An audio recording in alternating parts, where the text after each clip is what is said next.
Hey, what's going on, everybody? And welcome to another day of Happy Politics. I know I've been away for a while, but I have decided to come back. I've been forced out of hibernation by my good friend and colleague right here. Would you like to introduce yourself, good sir? Sure, sure. My name is Q. And if you're familiar with the podcast that we have done, we used to actually do one together. But somebody's been slacking. It's fine though. But I just kind of gave them that little nudge to start doing it again. Yes, yes, thank you. I just needed the motivation. Yes, yes.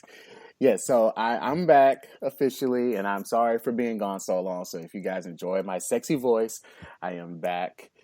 I see you smiling in the background over there. So, Nope, I have nothing to that, say. Go ahead, keep going.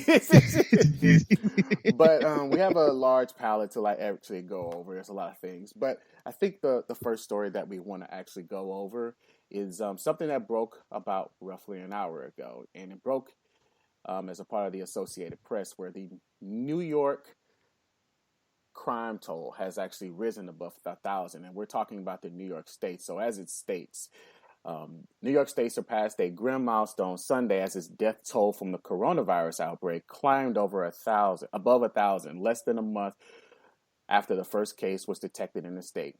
New York City reported in the evening that its toll had risen to 776. The total number of statewide deaths isn't expected to be released until Monday, but with at least 250 additional deaths recorded outside the city, as of Sunday morning, the state's total fatalities was at least 1,026. So, like, just take that all into like perspective of just like how bad this situation has turned out and how bungled it is from the Trump administration, and to some extent, we can even blame a little bit of the Senate. Um, but Yes. like in my personal experience, we have at this point, as of Friday, 8 reported cases here in Beaumont. That's just what we know. We don't necessarily know who actually has it. And we do have testing in our area. But me being a responsible person, I'm thinking like, okay, well, last Thursday, let me go and try to go get tested. So like I went ahead and I called a local clinic, and they said that I need to exhibit at least two symptoms. And at best, maybe I had at least one. It was like a weird cough that I had over the past few days. And just they just said like, no, it has to be a dry cough, and you have to have at least two, and we can't give you the testing or whatever. So it's just like, it's just so weird. Like, from the declaration that our mayor finally implemented a few days back, and just trying to be proactive, trying to like participate, trying to make sure that we're taking steps to like mitigate the situation and stop and make and get the curve going back in reverse. um like, we need to do other things to actually get this situation under control. But like, what do you think, Quentin? First of all, it is funny how they'll tell people, yeah, you got to have a dry cough, or no, no, no, no, no. So you got to be able to cough like two times simultaneously, back to back, without heaving, and therefore, then we'll test you.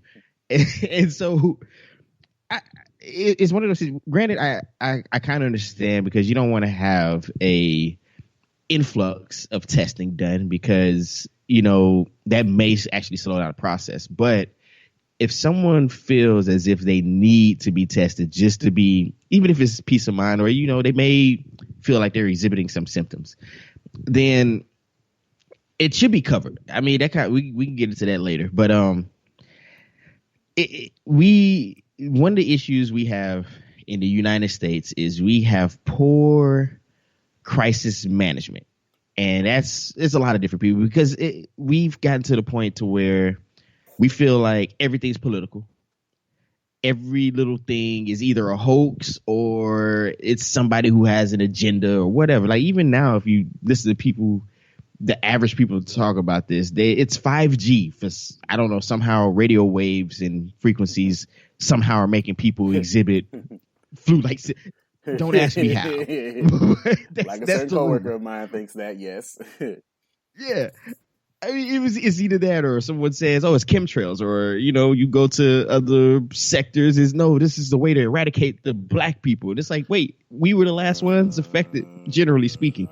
So all of it really says is nobody really knows what's going on, and no one really knows what to do. So it's a lot of panic going on. You just reminded me, just not to cut you off. Like there were some people who even like joked like black people were immune to this, and I don't even know like where the fuck that rumor started. But it's like, stop with the conspiracy theories. Like nobody is immune to this. I thought it was I've never heard of a person who's immune to a virus, but hey, you know what? Maybe. It was funny. I ain't gonna lie. I won't lie though. The memes have been hilarious. I like the jokes. That's fine because you got to get a little lightheartedness during these types of things. Otherwise, people will go crazy. And so I appreciate those, but yeah, when it comes to the conspiracy theories, we gotta chill sometimes, man. We gotta because. Like I said, I think I was telling you last time. I don't know if people are familiar with Always Sunny. And there was an episode with one of the characters. And, oh man, I'm trying to remember. But anyways, they created like a whole conspiracy. And it's a known meme too, where the character Charlie is like behind like a board with a bunch of white papers. And that's what I think when people come up with conspiracies. Like somebody was sitting at home writing like have like the whole Spider-Man board from the bad Spider-Man movies where he's like, okay, with arrows pointing to different things, but it's interesting. That's probably what like the production is of like something like Alex Jones is like just like a bunch of like strings pointing at a whole bunch of stuff, like arrows pointing all over the place. I have no idea what Alex Jones is up to right now. Man, he tried to peddle his toothpaste that's allegedly supposed to help cure corona. Oh yeah. There was that story where like New York is actually had to step in to tell them to stop selling these products with these false claims that it's gonna cure coronavirus.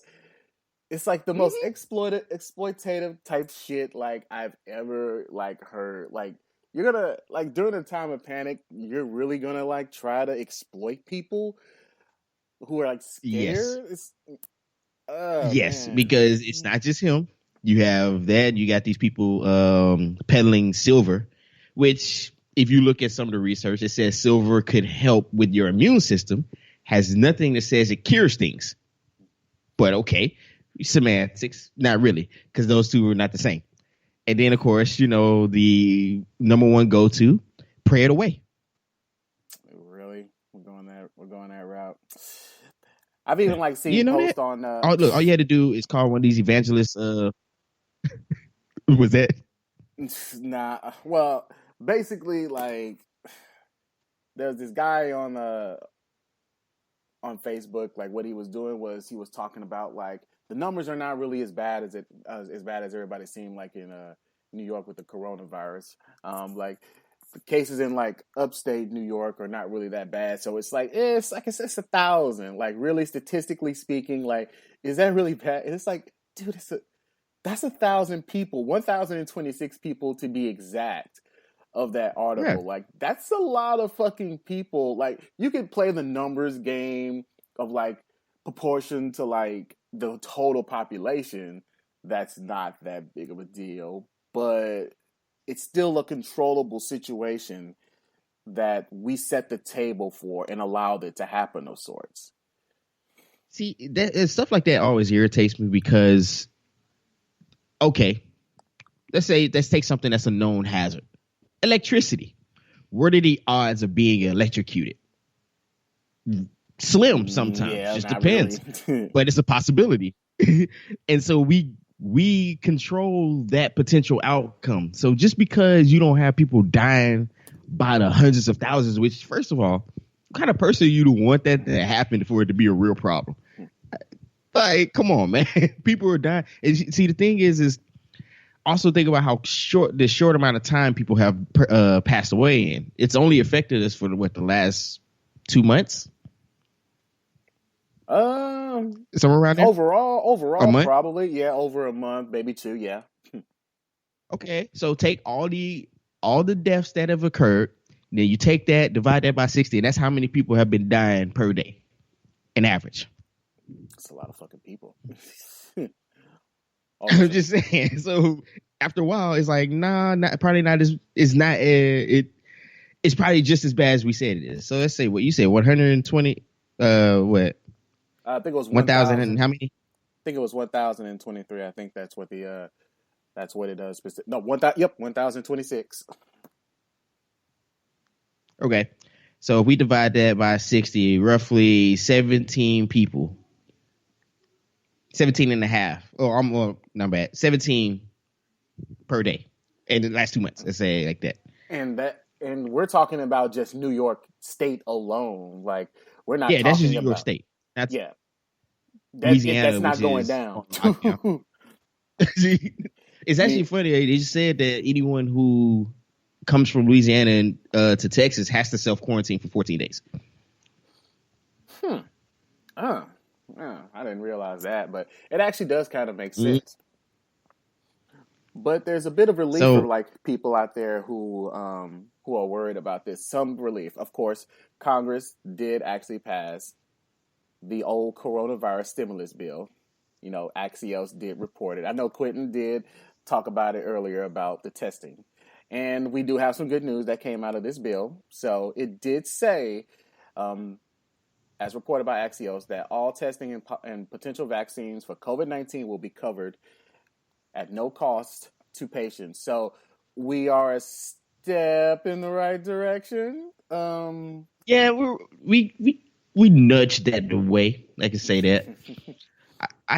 I guess overall, the pluses from this is that the expansion of unemployment, and I want to say some other protections have been put in place for working people. So I'm trying to remember.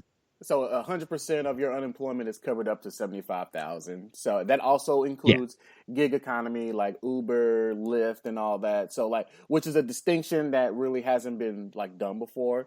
So, you know, you want to congratulate the old great Bernie Sanders for all of that, for all you fuckers who like think like he's dead and he's not doing anything. Like, oh, Bernie doesn't do anything or whatever. What has he actually accomplished? Like, no, like there's a reason why he's called the Amendment King. Like, Google it. The Amendment King. Hey, that's what he does. If it weren't for Bernie, I highly doubt these conversations would be had. And as much as people want to talk about him, they're annoyed by him. He's always saying the same stuff over and over. You know what? He's saying the same stuff over and over because it makes sense.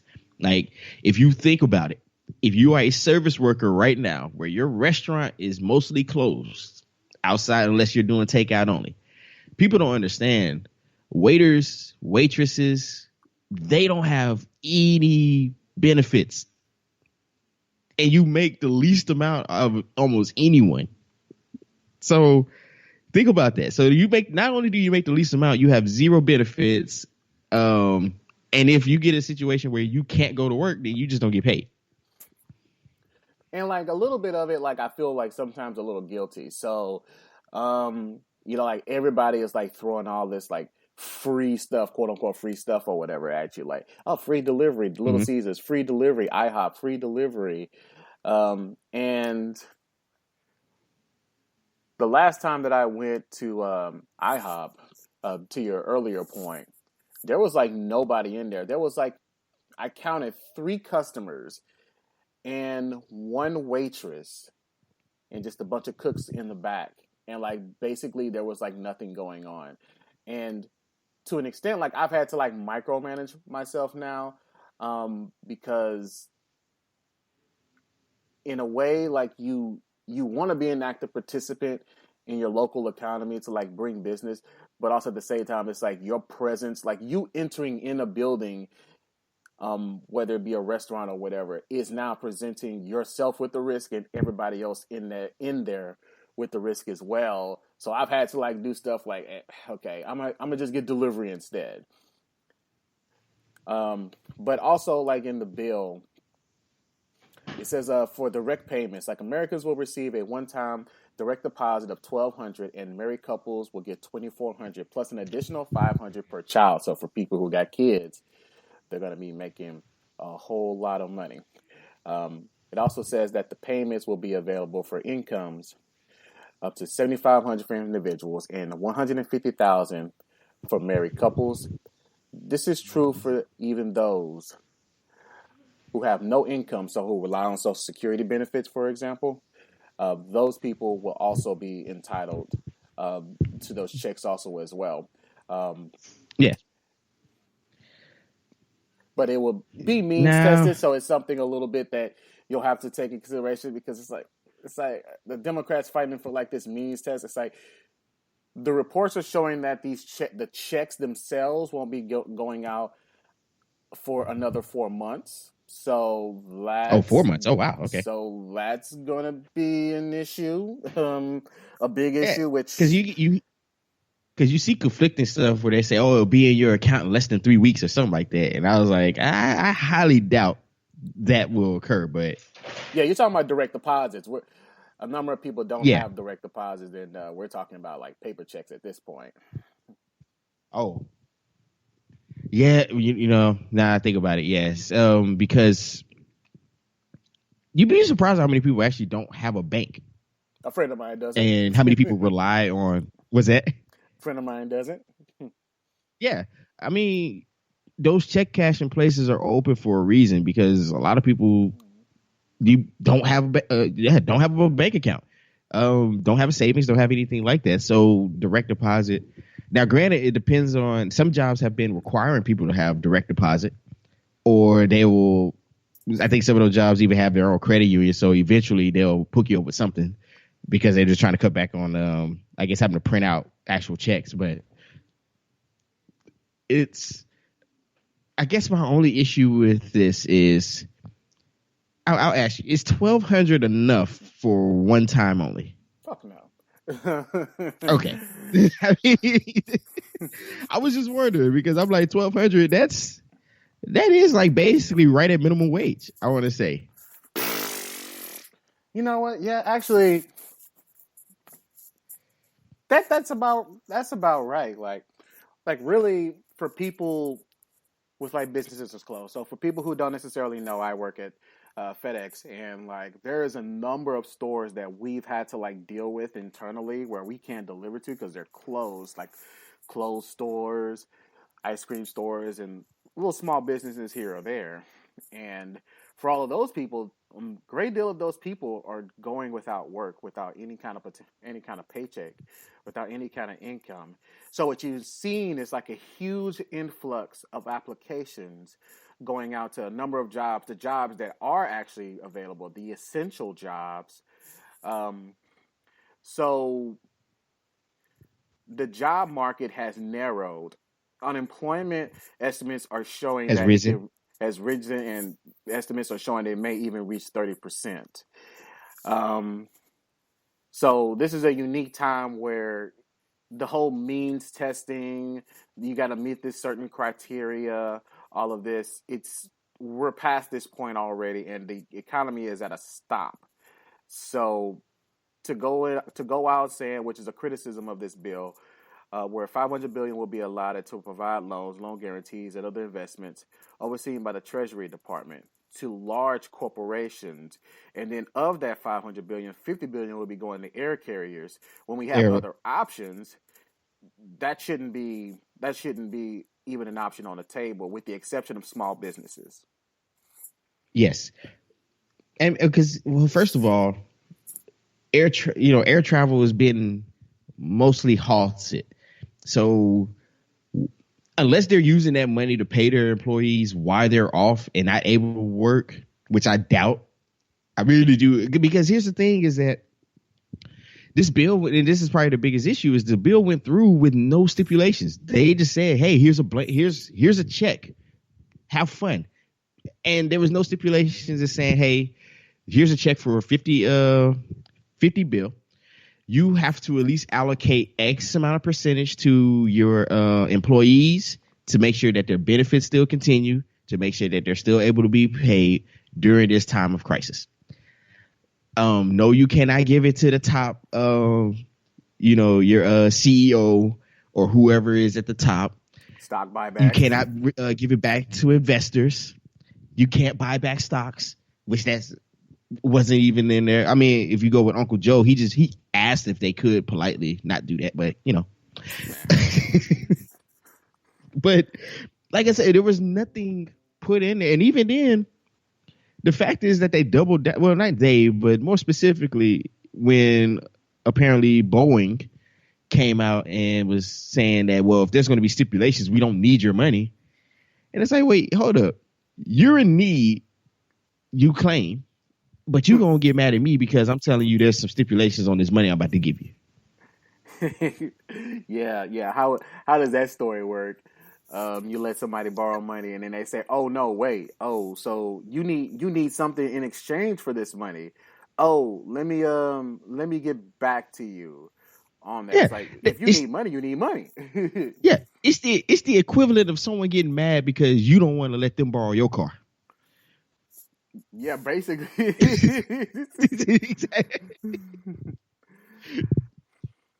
But so so yeah, I yeah, yeah. guess, but I do know that AOC had mentioned that, and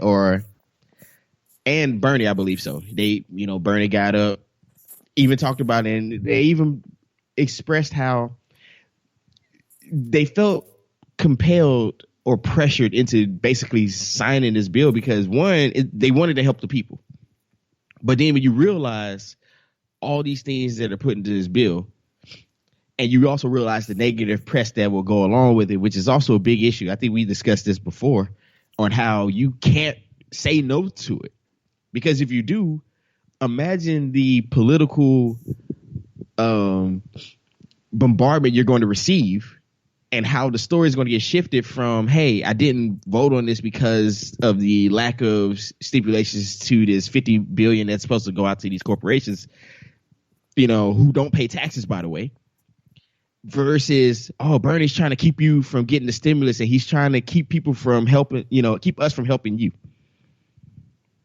Yes. And like also like another way to look at this situation. So some people may look at it as lack of political courage, and to some extent, you can argue that. But I would also look at it from the perspective of, if you keep holding this up, then for each and every single moment, somebody is going to get harmed in the process of all this going on. And this is what the the larger issue that comes into play. So I would agree with Quentin that there were not enough stipulations put into place. So, like, for example, if people were wondering, because like Elizabeth Warren was touted as somebody who was involved with the writing of the stipulations that were to be put into place for this, but not enough was actually done.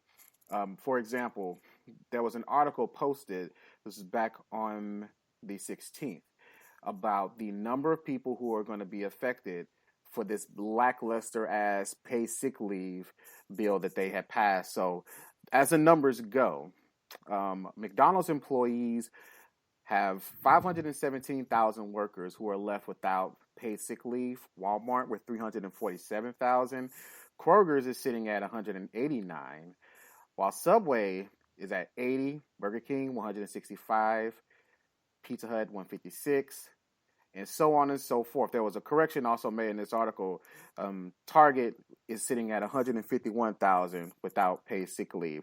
The bill in particular that I'm talking about was actually passed by Nancy Pelosi. This is a little over a week ago, where it exempts out big corporations of 500 or more people. And it allows them to discretion to be able to offer expanded sick leave. For example, like with my company that I work for, there has been no disclosure on expanded sick leave. It's all been sort of like left up in the air and vague. Um, so while I do agree that this is a step in the right direction. Like the one-time payment, we should have not fought for just a one-time payment. We should have went a step further. And for a number of people who I I like and I dislike Warren, but I think like for somebody who just got through running for the president of the United States, this is a situation where you should have like worked with Bernie to actually make sure that as a senator and a person who purports to support all these views such as worker inequality, making sure we have Medicare for all, even though you have a two-step program that kind of makes no fucking sense. You're hawkish on wars, but you believe Mm-hmm. in clamping down on corruption in the government and unchecked capitalism. I think you should have really done something a little bit better. You can paint it, you can say like, "Oh no, this is socialism" or whatever. That's totally fine. Or you can say this is a recirculation of wealth in order to support Mm-hmm. capitalism. Whatever the fuck you want to say, whatever like definition you want to go with. Fine, whatever. But it's so funny that they always want to say it's socialism. But I was like, these people, these corporations came to you and said, I need help. I can't afford my light bill this month. Please help me. I mean, how many companies I think we were joking about the other day with Burger King. I want to say Burger King overseas and Cheesecake Factory here basically said, yeah, man, that rent, I ain't got it. Y'all gotta let me make it this month. I ain't got it this month, and I'm not sure if I'm gonna have it next month. I will let you know as soon as I get some ends. Yeah, yeah. But here we are to the rescue every time, and we'll create some reasoning like, oh, they're too big to fail, or, well, if we help them, then they keep people working, which usually doesn't always happen. And so, look, you can call me a Bernie bro or whatever. It's just I understand where he's coming from. When you really say that you have to keep you have to take care of the working person. The corporations, they don't care about that. They're worried about themselves. And so, how do you then protect the most vulnerable people? And I want to like pose this to the number of people who may be listening to this and think like, well, you're a Bernie bro, you're biased. So let me pose this to you. In the recent roughly week and a half, 2 weeks, you have seen two stark differences in the way that the campaigns has changed and just the entire mood of the country. So, for example, when you going back to Joe Biden, who is currently right now the front runner, he Mm-hmm. disappeared essentially for about almost roughly 6 days. And then when he finally decides to reappear, he goes back into his gaffe thing. He starts citing plans that actually are not his plans. They're actually plans that are made by the House and by the Senate. Yeah, he did the political copy and paste. So it go it goes to the next point of like how exactly will Joe Biden handle a situation when he's actually in a position of a power if he himself doesn't necessarily know how to proceed, and when you're looking for him you can't necessarily find where he is, as opposed to, for example, Bernie. Well, Bernie, literally every single day you know where he is. Like he's been doing live streams with like experts dealing with the COVID-19, with other senators trying to get bills passed, proposing ideas like his $2,000 UBI until this disaster is over. And then Mm-hmm. to our earlier point, he threw in the amendment to expand unemployment for people up to 75,000, so you can get 100% of your wage. And then we have 3 million people, over 3 million people who have made cases for unemployment. So like unemployment is going to go through a big spike right now. And you have to see like the huge difference in like the way that they're going to lead. So for me, like when I seen a tweet earlier today and like one lady had said that I believe that Joe Biden is actually the best person to get Medicare for all. And then she puts at the bottom, yeah, I know he doesn't support it. Like, what the fuck does that mean? Like, So are you you know what? are you actually going to are you going to vote for a candidate who does not have any plans, has no ideas, is literally just sitting on his ass and not doing anything, or he's going to give you like half measures, or he's just here to like make you feel better? He's going to bring back things back to the old way of doing things, which the old way clearly isn't fucking working. Or do you want somebody who's going to Mm-mm. progress you forward, who's telling you, hey, I am about this, I am unapologetic about it, and I am going to fight for it no matter what. And that's just who I am. Like you got to pick which one you want. Yeah. See, I'm confused on when people say stuff like that because my whole thing is what in Joe makes you feel he is willing to go out and really fight for you. Because I haven't seen it personally, and even then, it's like, I had a terrible joke and it's probably awful, but reason Joey show up is because he probably forgot. He forgot he was running for president for a moment. I mean, oh man, like listening to his reappearance, it's one of those moments where you listen, you like, okay, Joe, go. You know what? Go back where you were and just have someone speak on your behalf, because the man was arguing with himself in certain points, and it was just bad. Like they should feel ashamed for themselves for peddling that man to the masses. But anyways, that's a whole nother discussion.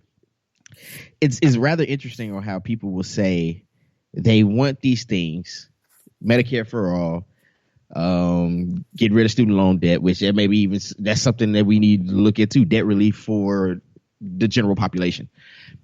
Then we're looking at more worker protections, but you vote for a guy who wants to do none of that. And maybe, I don't know, maybe let me just think of, maybe because Bernie doesn't look presidential physically. That's the only thing I can think of. Yeah, it's too radical, man. It's too radical. Socialist, man. I guess something. Bernie looks like your crazy grandpa who, forgot to take his meds for a while. His hair is usually unkept. He looks like a, Doc Brown, and maybe he's, I don't know. Other than that, I can't pinpoint on why people would intentionally vote against their own interests. Well, I think we've had this conversation actually before about like there's a presumption to some extent with I'll say within the circles that I run in that we see Joe Biden's record on Social Security, Medicare, Medicaid, and his multiple attempts to try to cut it. As much as he like sits there and he likes to go on the stage, it wasn't like his fault. lie about it. Yeah, he didn't do it. Nah, you're taking me out of context. It's like, no, dude, we have videos of you bragging about it. Yeah, it's very difficult to take a direct quote out of context, but yeah. So for some people that I've met who are black that you would think that are nominally to the left or whatever, but sometimes they have other intersecting interests that's like yeah, okay, I know he did that, but I have something even more important that I will vote for Joe Biden for. My boss did something to that effect or whatever. Like when he pulled me to the side and he said, and he wanted to have a political discussion because I'm a politics guy or whatever. And he was like, yeah, I know about his record and all that, but I think like he's best fitted to get the economy. And I'm like, in what regard? Like how? And he kept citing stuff from Obama, and I'm like, don't give him credit for stuff that Obama actually did. And even then, like, not everything Obama did was necessarily great, though he was a charming person. I'll give him that. Oh yeah, definitely. But you see, he's misconstruing that Joe had a lot to do with getting the economy back right after 2008. because in that particular case, Joe was just on the team. He didn't contribute, but he's definitely gonna try to take some, try to jump in the picture and talk about, yeah, we champs. It's like, no, you were just here. It's like you didn't even get in the game and play, but you were there. Which, weirdly enough, he admitted later on, he was like, yeah, like the whole point Joe Biden was there. I didn't even say it, but he said that, yeah, Joe's there because we got to placate to the white people. I was like, oh my gosh, so you're gonna vote for this guy knowing like he's just a stooge? That's really all he is. Like, it's like, well, so I moved Oh, on from the conversation. Because even if you look at it, and I have to go back on it, maybe go a little bit further, but the most thing that Joe Biden is remembered for as vice president are the memes. That's it. Joe, you need to chill memes. That's it. I have not seen those memes. I will be honest about that. They were funny, but that's about it. And I don't know, man. And even then, even if you want to say that, you're not voting for Joe of 2008. This is Joe here in 2020. He's not the same guy. I mean, even then, like we've already talked about, he doesn't appear to always be mentally there. I'm not a doctor, so I can't diagnose that. I can only say what it appears as. And I don't know if the cameras just make him nervous all of a sudden because he's in the spotlight. He's never had this much attention like that before. I don't know. Maybe that is the case. But he's not a strong speaker. He really doesn't have a lot of plans for anyone of any sort. He was known going in to talk to his billionaire and millionaire donors that, hey, under me, nothing's fundamentally going to change, which means if you're a regular working Joe, you're going to get thrown to the side like every other presidential candidate has done in the past. So,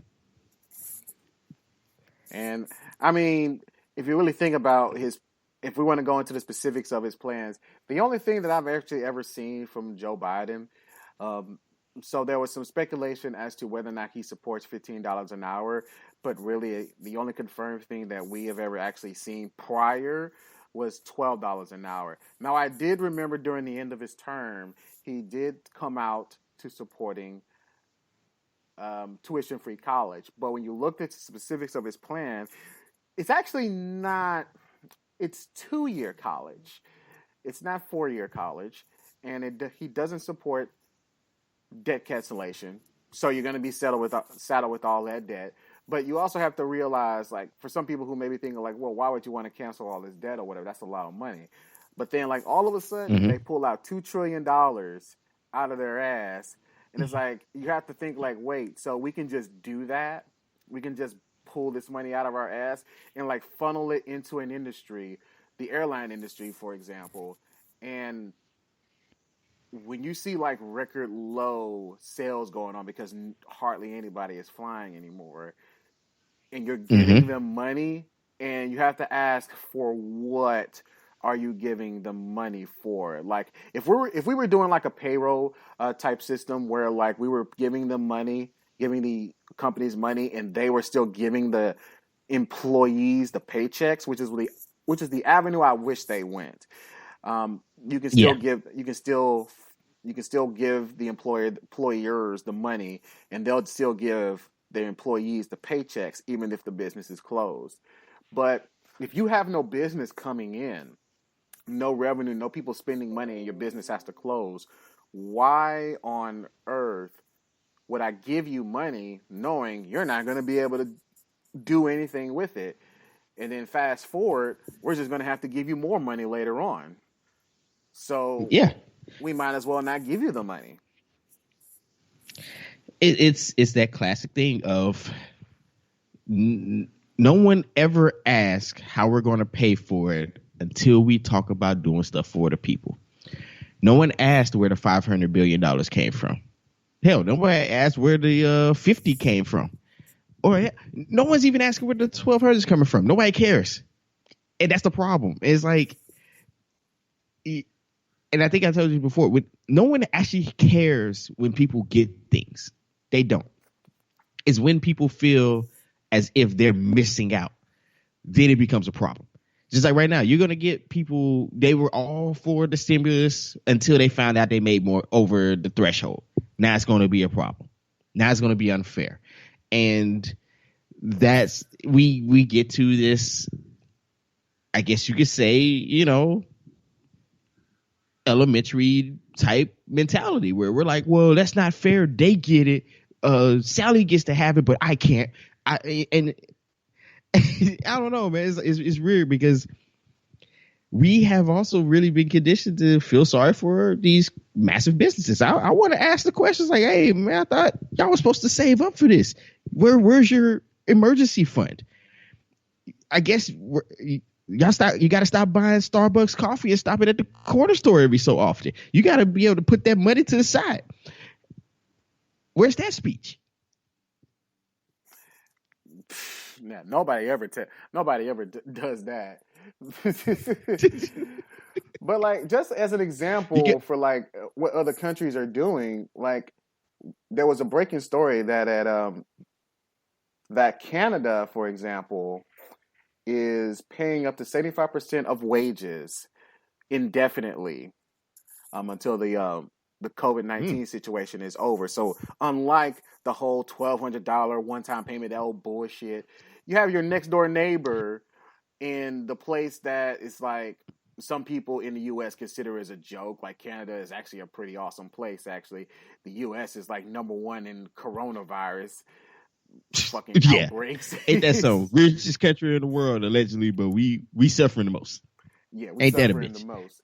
And they're paying everybody 75% of their wages. So like this is the things that we could actually be doing here that we just don't do because like the interest is just flipped in reverse to like trying to like subsidize these companies like Boeing, to your earlier point. Mm-hmm. And man, and it is kind of weird. I think we talk about this with so I do listen to a lot of people who discuss economics. And one of the ones that really sat with me was a Professor Wolf. And, you know, if you want to check him out, you just look up Professor Wolf. I think it's 2 F's on YouTube. And he has a whole little, you know, video collection where he also talks about things like such as socialism and things like that. But he said one of the most profound things he said about capitalism, which when you really look at it, it makes sense, is that eventually it always eats its own self. And it itself is its own its own worst enemy.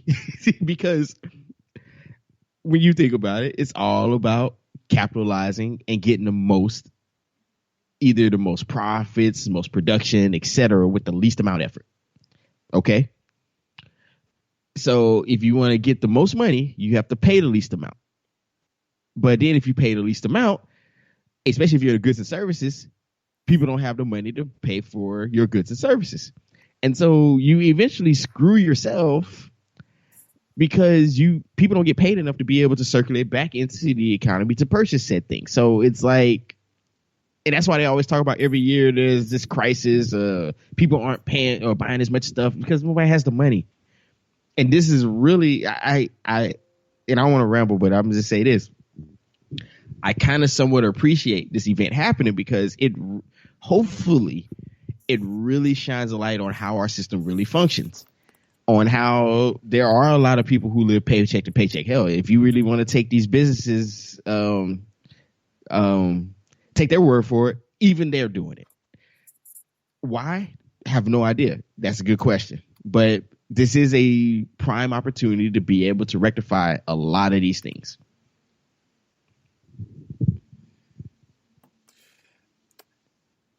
So I think we're in agreement that we should probably, instead of like funneling money to these airlines, to actually go about nationalize them. You would think that actually works out? I wouldn't have a problem with either fully nationalize or having a 50% stake in it. And I know some people will say, that's not how things work. It's like, you have to have something like this. And because... if you don't, you run into situations where you end up asked out. I don't know. What are your thoughts on it? You think is that a good move? So, for people who don't necessarily know what nationalization actually means, means to make It's a communism. yeah, sure, okay. It is to make a service make a service public, owned by the people or the government, whichever way you want to go about phrasing this. And there are unique scenarios for like when you would want to like nationalize a good and or a service. For example, we can look at this as a form of nationalization, but the healthcare system, there is an inherent conflict of interest whenever you introduce a for-profit into it. Insurance companies, by their very design, make a profit by subsidizing or marking up premiums, by marking up Services, yes. services, yes, um, and also by denying coverage to you.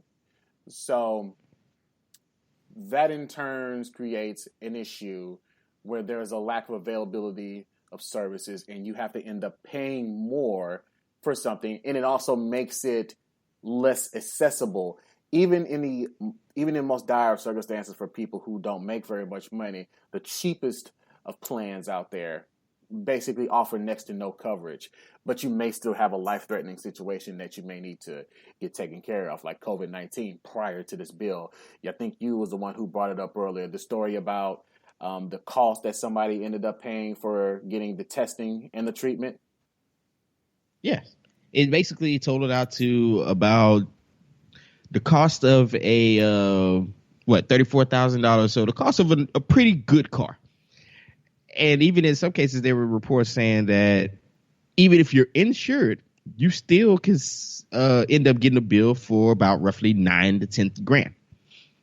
So it's one of those things, like when you put a for-profit model, it's similar to, piggyback what you said.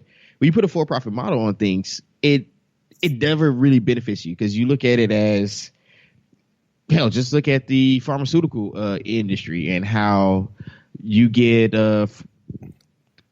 these things like insulin, where other places insulin is next to nothing, price wise, roughly, and then all of a sudden it balloons in price for like $500 to $600, just because there's no rhyme or reason behind it. It's because we want to make the most money off of you.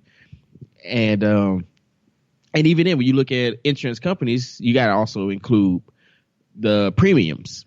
And the premiums, you have budget for them to advertise, because advertising budgets coming, basically you pay for that for the most part. Yeah, that's advertising is very expensive. Yes.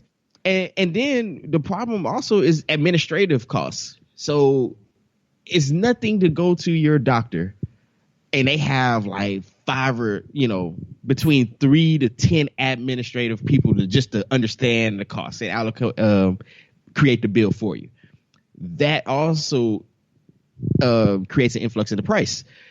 Versus if you had single payer, you don't have to worry about all of that. You don't have to worry about people trying to sell it to you. You don't have to worry about any of that stuff.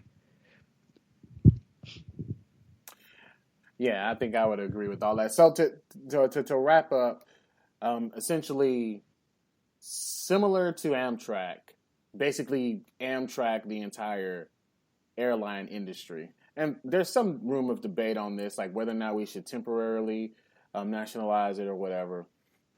I mean, that's debatable. But there is nothing about the airline industry that indicates that they actually need a bailout. There's one of the most profitable industries around. So why would you give them a bailout? They have a huge war chest of money, and they don't need a bailout. No, it comes off as they want to get while the getting is good, and they'll use this situation to kind of basically come up off the people, which is very immoral. But morals are debatable. Everybody's morals aren't the same. But to say that you're going to just capitalize off of a situation because you can, I will call it that. But everybody, that's subjective, I guess. Yeah, but we'll go ahead and wrap up. There's a number of other stories, but I'll cover those in other episodes. So, do you have anything else that you want to? Only thing I would say is yes, please continue to stay in until otherwise. You're not Superman, Superwoman, Captain America, or whoever. Insert superhero here. So don't go out and just be reckless because please stop buying up all the damn toilet tissue. But honestly, it's just, don't panic because that really doesn't ever help. And yeah, just stay safe and stay clean. That's it. Wash your hands and just continue to practice social distancing. Even though most of us say, social distancing is basically just hang with the people that you like. But hey. Yeah, don't I have no comment on this because I'm probably about to do that. Just hang with one person. So I think that's See? maybe a lot. Oh, you know what? I'll think about it. I'll think on that a little bit. Yeah, don't be like some people, like when I passed up the grocery store yesterday and there was a long line. So there's a declaration that limits the amount of people who can go into the store at the same time. And of course, you're supposed to practice the 6 feet rule or whatever. But everybody in the line is like standing right next to one another. And it's like, doesn't that kind of defeat the purpose of that rule being in place in the first place? Like, Just why a not smidget. just why don't you just let them all in, or just you gotta like regulate the line too? It's like really weird. So whatever. But I think I've already covered everything. So yeah, everybody just be safe out there. Don't be a dick. Don't buy up Yeah. all the toilet paper. Do not buy up all the sanitizer like a few people that I've known to have done that. Leave some for everybody else. Do not price gouge because that's real shitty. Yes. That's an asshole move. And stop licking toilet seats. That's just gross regardless. Oh man, I'm not gonna talk about this. All right, everybody. Eric and Quentin, we're checking out.